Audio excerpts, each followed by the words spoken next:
اللهم صل على محمد وعلى آل محمد.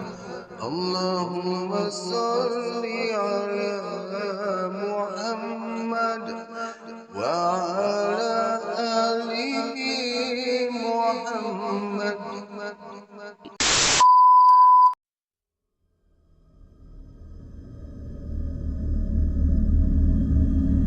Radio 12 Malam.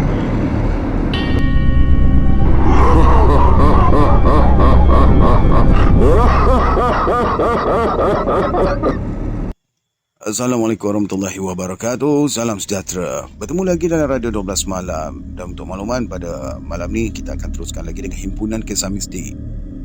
Okey, sebab Sabtu Ahad kan, merungkai misteri tak boleh lah, sebab tak ada lagi kisah yang lengkap untuk diceritakan. Baik, tak nak kocok terlalu panjang, kita akan teruskan dengan kisah yang saya tak pasti berapa kisah yang akan saya ceritakan di sini. Harap semuanya berjalan dengan lancar.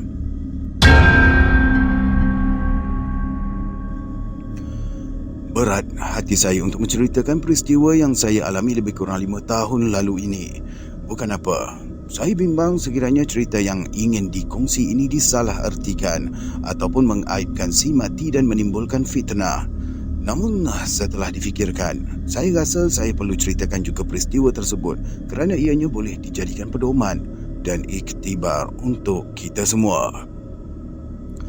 Sebagai pemandu van jenazah, tugas saya ini bukanlah sekadar memandu sahaja. Ada ketikanya saya juga perlu menguruskan jenazah sekiranya diminta. Bagi saya, itu tidaklah menjadi masalah sebab semua tugas ini saling berkaitan dan baik untuk menginsafkan hati yang seringkali terlalai daripada melupainya.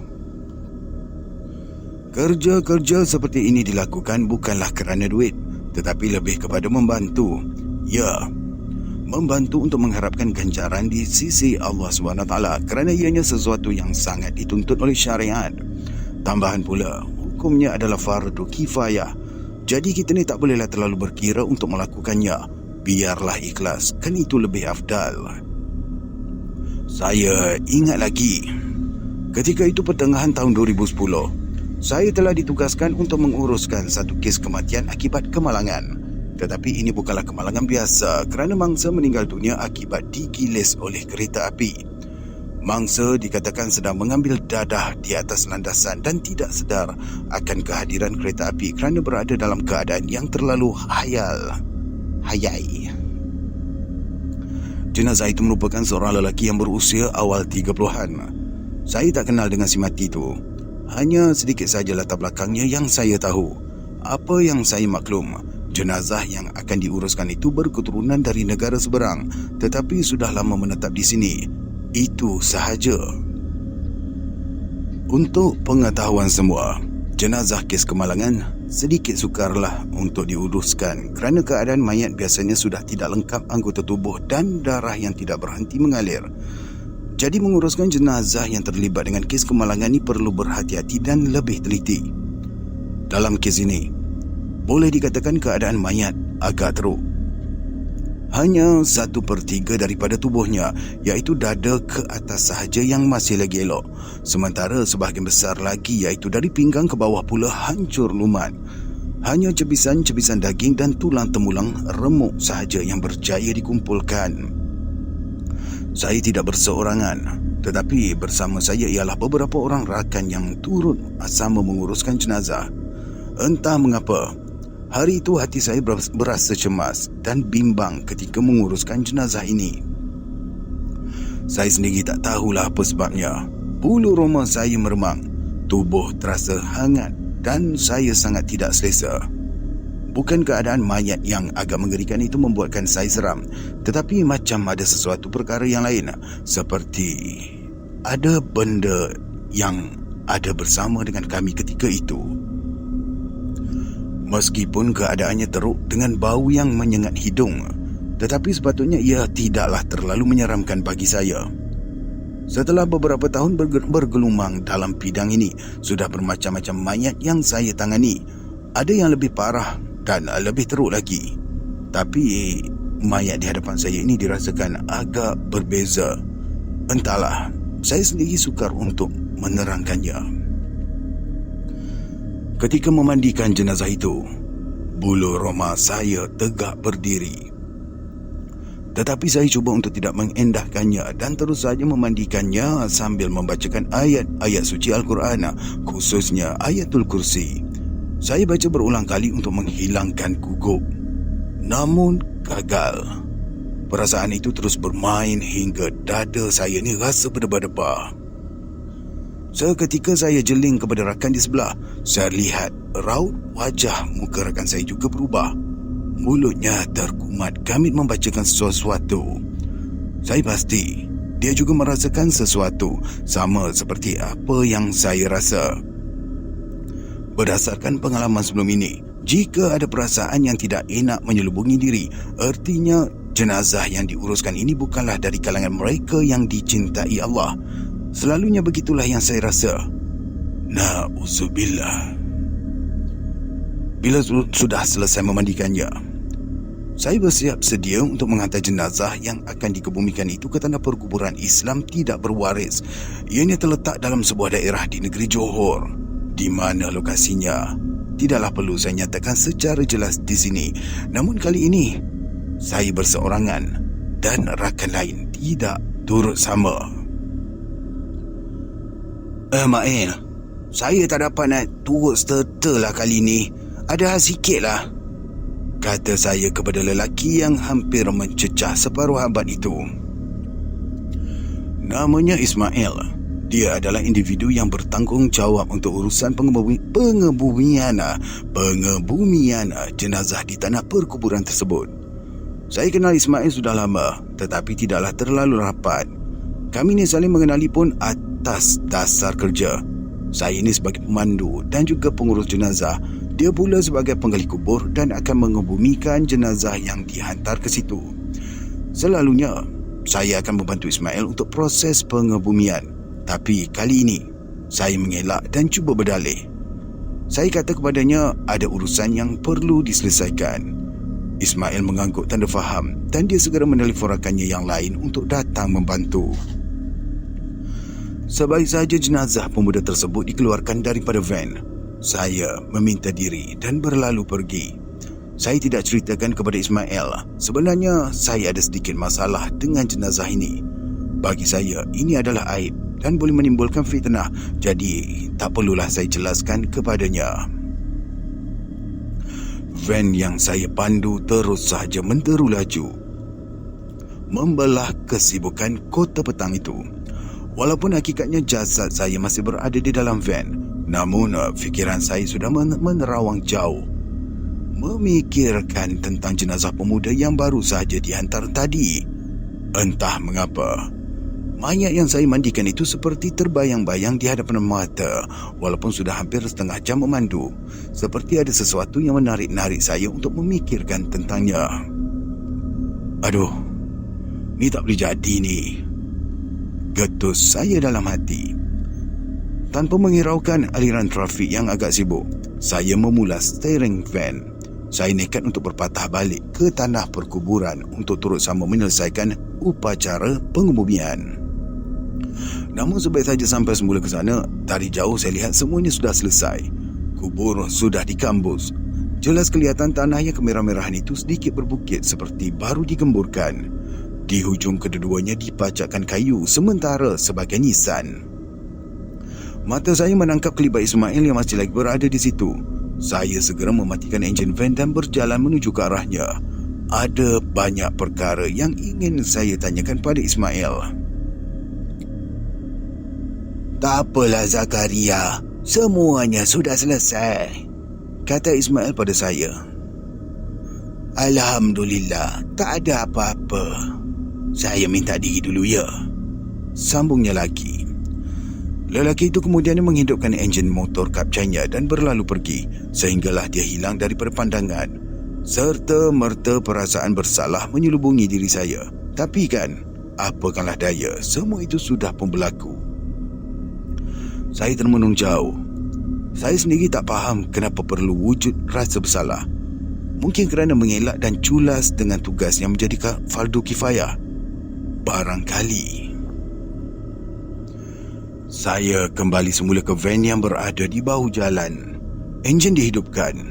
Kemudian terus saja saya berlalu meninggalkan tanah perkuburan. Perasaan bersalah masih lagi terus bersarang di hati saya.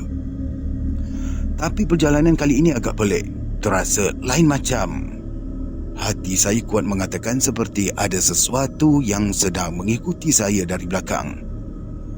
Saya jeling ke arah cermin sisi. Tak ada apa-apa pula yang meragukan.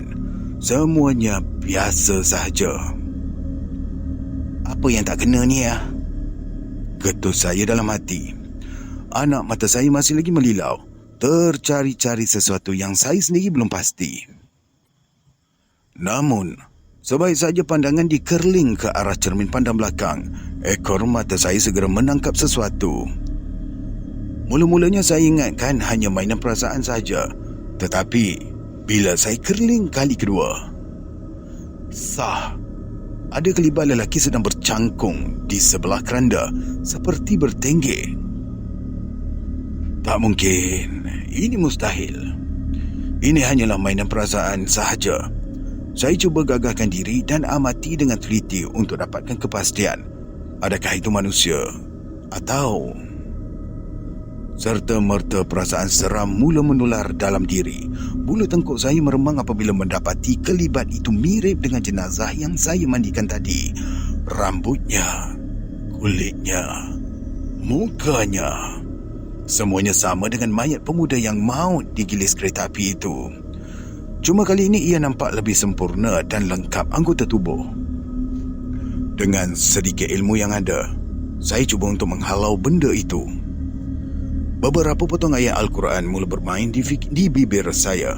Malangnya, saya tahu ianya gagal kerana kelibat itu masih tidak berganjak daripada tempatnya walaupun dah bermacam-macam ayat yang saya baca. Pukul 10 malam. Saya sudah berada di rumah. Badan pula sudah terasa penat selepas melakukan tugas sehari suntuk. Selesai mandi dan solat, saya cuba hendak melelapkan mata. Tetapi fikiran saya masih lagi merawang jauh, memikirkan tentang kelibat yang menumpang van saya tadi. Boleh dikatakan hampir sepanjang perjalanan ia berada di belakang van, duduk mencangkung dan tidak bergerak-gerak. Saya lihat raut wajahnya sedang termenung, manakala matanya memandang tajam ke arah keranda. Saya sendiri tak pasti bila masa ianya hilang daripada pandangan. Yang saya ingat, sebaik saja van saya membelok keluar dari jalan utama dan masuk ke kawasan perumahan, saya lihat ianya sudah tiada, hilang entah ke mana. Saya sudah puas berusaha membuang segala perasaan resah dan bayangan jelmaan itu daripada fikiran, namun tetap gagal. Menjelang malam, bayangan mayat pemuda digilis kereta api itu kembali menjelma. Setiap kali mahu memejamkan mata, ianya seperti datang menghantui saya. Tetapi kali ini, dia datang dengan wajah yang amat mengerikan. Tubuhnya hancur berkecai. Walaupun ketika itu sangat mengantuk, saya tak mampu nak melelapkan mata kerana bayangan lelaki itu sentiasa muncul, seolah-olah dia berlegar-legar di hadapan mata dan mundar-mandir di sekeliling saya. Bahkan perasaan saya dapat merasakan yang ia masih mengikuti sehingga saat ini. Dalam keadaan lampu bilik tidur yang samar-samar, mata saya kembali melilau tercari-cari kelibat itu. Namun kali ini saya tak dapat lihat ianya muncul dengan jelas seperti di dalam van tadi. Ada kalanya saya lihat ia muncul di sebalik pintu bilik. Sesekali ia melintas di tepi almari. Seketika kemudian ia muncul di bujuk katil sebelum gaib semula. Dengan serta-merta, perasaan seram kembali menular. Satu demi satu ayat Al-Quran saya baca dan hembuskan ke kawasan sekeliling. Saya baca surah Al-Fatihah, 3 kul dan ayat kursi. Alhamdulillah, selepas membaca ayat-ayat tersebut, hati saya kembali tenang dan bayangan mayat itu mula beransur hilang dari dalam benak fikiran saya. Ayat-ayat itu saya baca berulang-ulang sehingga saya tertidur. 2 hari selepas peristiwa itu, saya mendapat kabar bahawa penggali kubur bernama Ismail itu jatuh sakit. Saya diberitahu sejak mengebumikan mayat pemuda yang digilis kereta api tempoh hari, hidupnya seperti tidak tenteram kerana sentiasa diekori oleh kelibat mayat tersebut. Pendek kata, Kemana saja dia pergi, kelibat itu sentiasa muncul di hadapannya. Akibatnya, Ismail jatuh sakit dan selalu meracau yang bukan-bukan. Namun Alhamdulillah, selepas dibawa berubat dengan seorang ustaz, Ismail akhirnya sembuh seperti sedia kala. Saya juga difahamkan oleh ustaz berkenaan, selain mengambil dadah, pemuda yang maut digilis kereta api itu turut menuntut ilmu songsang, atau dengan kata lain adalah ilmu hitam. Apa yang mengganggu kami tempoh hari berkemungkinan besar berpunca daripada amalan songsang yang dilakukannya selama ini. Sebaik mendapat tahu perkara berkenaan, saya mengurut dada. Alhamdulillah. Saya bersyukur kerana tiada apa-apa yang buruk berlaku pada diri saya dan keluarga. Bagi saya, kejadian ini memberi pandangan yang besar kepada diri saya sendiri. Ianya adalah ujian untuk menakutkan kita sehingga berhenti melakukan tugas-tugas menguruskan jenazah. Gangguan seperti ini janganlah terlalu dihiraukan kerana tugas menguruskan jenazah adalah ibadah dan hukumnya adalah fardu kifayah.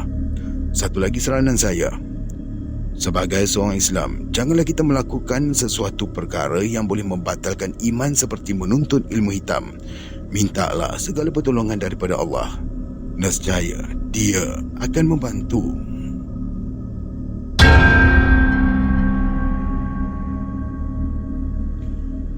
Van jenazah yang dipandu Ramli Mak Isa berdesup laju membelah ke pekatan malam. Ketika itu pukul 3 pagi, lebuh raya utara selatan dari susur keluar persimpangan Jawi menuju ke Plaza Tol Juru arah utara agak lengang. Tidak banyak kenderaan yang lalu lalang kerana hari itu bukanlah hujung minggu ataupun musim cuti sekolah. Hanya sesekali van jenazah yang dipandu Ramli ini berselisih dengan lori-lori industri dan kenderaan berat yang menghala ke arah Butterworth. Walaupun hari sudah lewat malam dan sudah beberapa jam dia mengharungi perjalanan yang agak jauh dari Shah Alam, Selangor, mata Ramli masih lagi segar pugar. Baru lepas pekena kopi O pekat di hentian rehat dan rawat Gunung Semanggul, jadi memanglah biji matanya akan cerah. Malam itu cuaca agak baik, bulan terang benderang, kereta pun tak banyak atas jalan, jadi sedarlah Ramli menekan pedal minyak. Bukanlah laju mana pun, setakat bawa 100 km sejam saja, itu pun sudah cukup laju bagi Ramli. Sambil memandu, dia pasang CD surah-surah Al-Quran. Abang Ramli, kat mana dah kita ni? Satu suara garau menyapa dari belakang. Ramli jeling ke belakang. Ramli jeling ke cermin. Dalam kegelapan itu, dia lihat Zaid sedang terpisap-pisap menyapu mata, baru bangun tidur agaknya. Zaid adalah waris kepada jenazah yang dibawanya malam itu. Dia anak sulung Allahyarham. Hanya Zaid seorang saja yang menemani jenazah sepanjang perjalanan. Adik-adiknya yang lain sudah pun bergerak dahulu dengan kereta masing-masing untuk melakukan persiapan di kampung.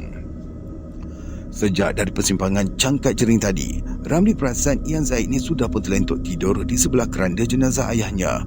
Mungkin dia penat. Maklumlah kan, seharian suntuk menguruskan hal kematian orang tuanya itu.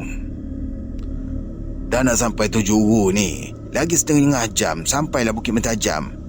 Nah, ambil ni, kata Ramli sambil mengulurkan sebungkus teh tarik kepada Zaid. Tadi semasa Ramli singgah berhenti beli kopi di R&R, dia tengok Zaid ni tengah nyenyak. Tak sampai hati pula Ramli untuk kejutkan dia, jadi dia belikanlah sebungkus minuman untuk anak muda itu buat penghilang dahaga. Terima kasihlah bang, jawab Zaid ringkas sambil menyambut bungkusan air tersebut. Dalam baki perjalanan yang kurang dari sejam itu, mereka berbual-bual kosong. Kalau awal tadi Zaid lebih banyak menghabiskan masanya membaca surah Yasin, kali ini dia lebih berminat untuk bersembang. Tak ada perkara penting yang nak dibualkan pun, cuma sekadar basa-basi untuk menghilangkan kebosanan memandu pada malam itu. Tetapi ketika tengah sedap berborak dan melepasi kilometer 150, tiba-tiba Ramli rasa lain macam. Van yang dipandunya seperti hilang kawalan. Tak ada angin, tak ada ribut. Tak semena-mena van itu menyengit ke kiri. Apa hal pula ni? Bisik Ramli sambil terus mengawal steering. Dia cuba melawan dengan cara memulas steering ke kanan. namun tetap gagal. Van tetap juga menyengit ke kiri seperti ada yang menariknya ke situ. Pelik ni. Jalan di hadapan matanya lurus sahaja, tetapi kenderaan yang dipandu makin lama makin ke tepi, seterusnya melepasi lorong kecemasan dan menjejak ke tanah. Kebetulan pula laluan itu tidak ada penghadang jalan.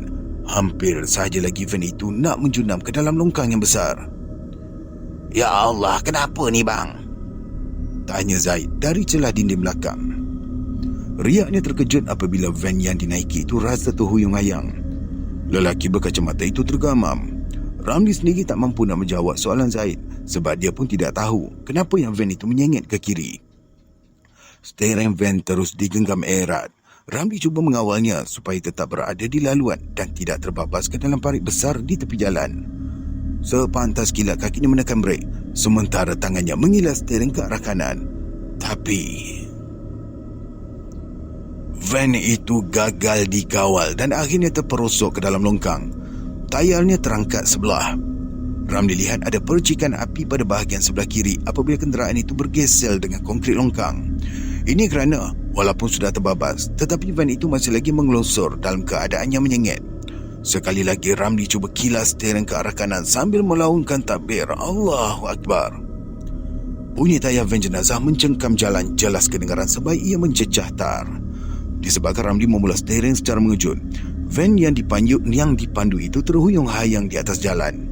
Kenderaan itu bergerak ke kiri dan ke kanan sebelum berpusing-pusing dan terbalik beberapa kali. Bunyi hantaman bergema disusuli dengan gegaran yang cukup kuat. Semua barang di dalam van bertaburan. Air kopi bungkus yang digantung pada pundak pintu tumpah ke lantai van. Tubuh Ramli terhenyak ke depan menghampas dashboard. Suasana sunyi sepi. Badan Ramli menggeletar sementara jantungnya berdegup kencang. Semuanya berlaku dengan begitu pantas. Perlahan-lahan Ramli membuka mata. Rupa-rupanya van yang dipandu tadi sudah tersadai di dalam parit. Lututnya terasa sakit. Dia segera menolak pintu dan keluar dari van. Zain, engkau okey tak? Soal Ramli. Dadanya masih lagi berdebar-debar.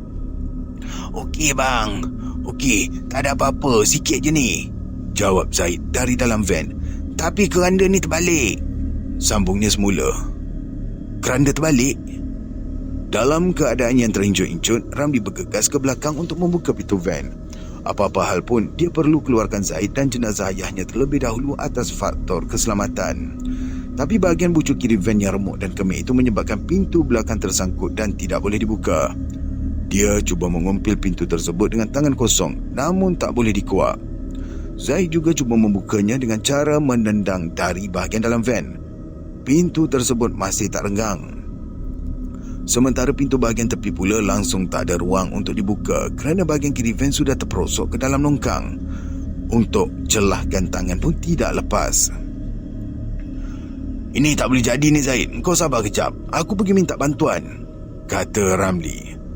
Dia memanjat tebing dan berjalan menuju ke jalan raya. Ramli cepat-cepat berdiri di tepi jalan sampai ternampak cahaya lampu sebuah kereta yang akan melalui tempat kemalangan. Apabila kereta tersebut semakin hampir, dia mengangkat tangan untuk menahannya. Kelihatan pemandu tersebut memperlahankan kereta. Tapi bila semakin menghampiri, pemandu tadi terus menekan minyak dan memecut laju. Lagaknya seperti dalam keadaan yang cemas. Ramli terpinga-pinga. Takkanlah kereta tadi tak nampak kenderaannya yang terperosok di dalam parit. Dia betul-betul kemalangan dan perlukan bantuan, bukannya hendak menipu. Tak lama selepas itu, 3-4 buah kereta lagi melalui jalan tersebut. Seperti tadi, mulanya Ramli lihat pemandu kereta memperlahankan kenderaan seperti mahu berhenti. Tetapi apabila semakin dekat, tiba-tiba saja kereta itu terus memucut laju, meninggalkannya di tepi jalan. Ramli tengok jam di tangan. Pukul 3.20 pagi. Sah. Memang sah. Ikutkan pada pengalamannya, kalau van jenazah kemalangan waktu-waktu begini, memang takkan ada sesiapa pun yang sanggup berhenti dan hulurkan bantuan. Mereka bimbang ditipu. Memang sudah banyak kes begini dilaporkan di media massa. Jarum jam terus berputar. Detik demi detik berlalu. Tiada sebuah pun kenderaan yang lalu berhenti dan membantunya.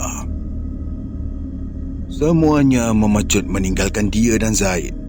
Nampaknya Ramli tak ada pilihan. Dia keluarkan telefon bimbit dari dalam kocek seluar dan hubungi penyelenggaraan lebuh raya serta pihak berwajib supaya datang membantunya. Selepas itu, dia kembali semula ke van untuk melihat keadaan Zaid yang masih terperangkap. "Zaid, kau okey ke?" soal Ramli bila dia sampai semula ke situ. "Okey bang, tak ada apa-apa. Lengan kiri ni aja yang sakit sikit." "Abang dapat bantuan tak?" Zaid kembali menyoal. "Dah, aku dah telefon. Kejap lagi polis sampai," jawabnya. Sambil menunggu bantuan, Ramli berjalan keliling van.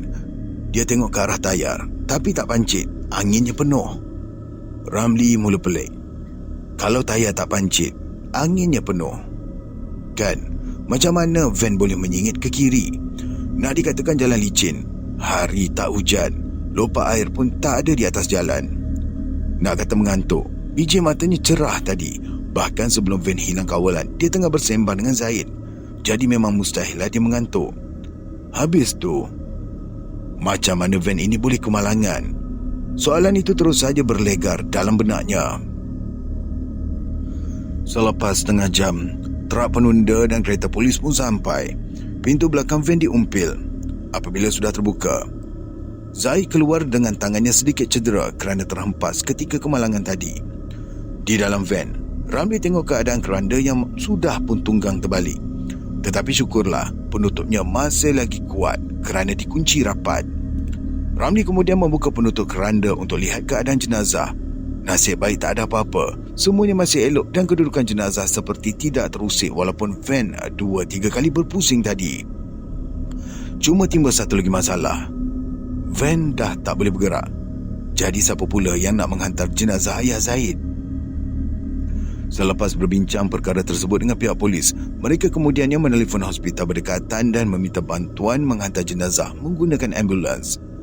Lebih kurang pukul 6 pagi, iaitu selepas masuk waktu subuh, ambulans pun sampai.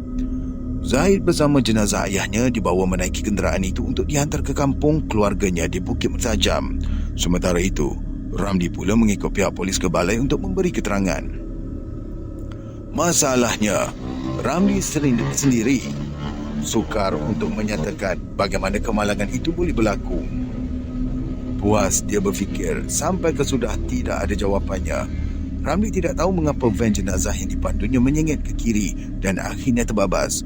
Namun, daripada maklum balas sebagai penyiasat yang bertugas, dia difahamkan kawasan kemalangan itu agak keras. Seminggu sebelum itu ada berlaku kejadian kemalangan yang merenggut nyawa di kawasan tersebut. Malah, dalam longkang itu jugalah kenderaan berkenaan terperosok. Daripada cakap-cakap yang Ramli dengar, laluan itu dikelilingi oleh 3 kawasan tanah perkuburan. Bahkan, banyak pengguna jalan raya pernah melihat keranda terbang melintasi laluan berkenaan selepas pukul 12 tengah malam. Apakah itu puncanya?